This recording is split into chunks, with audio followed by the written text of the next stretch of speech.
Will is a guy from a poor neighborhood with a brilliant mind who works as a janitor at a university. One day, Professor Gerald gives his students an impossible challenge to solve a math problem that very few people have ever solved, and it took those who did years to do it. As Will is cleaning the school hallways, he comes across the math problem. He looks at it, takes it home, and tries to solve it in his bathroom mirror. The next day, when no one's looking, he grabs a piece of chalk and writes the answer on the blackboard. But as brilliant as Will is, he's also a troubled kid. One day, he recognizes a guy who used to beat him up in high school and decides to go fight him. He does so mercilessly. When a police officer tries to break it up, Will attacks him too and ends up getting arrested.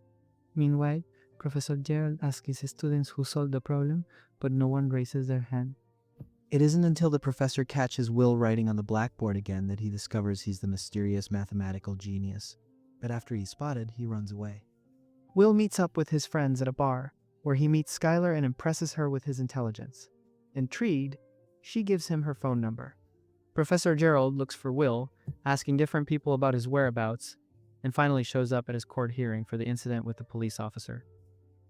Since Will has a history of robbery and violent behavior, the judge sentences him to prison. But Gerald gets him out on two conditions. He has to take his math class and see a therapist. Will starts seeing two different therapists, but he refuses to open up and makes fun of them, so neither of them can stand him. As a last resort, Professor Gerald asks for help from his old friend, a psychologist named Sean, who agrees to meet with Will. In their first session, Will tries his usual tactic to break Sean. It doesn't work at first, but then Will brings up Sean's late wife, making up false claims about her, saying that she left him or cheated on him. Sean loses it. He grabs Will by the throat and warns him never to disrespect his wife again. After the session, Will has his first date with Skylar. They hit it off right away, connect, and have a great time. They even share a kiss at the end. After that bitter experience, Sean doesn't give up and decides to see Will again. He takes him to a park where he confesses that his wife died of cancer.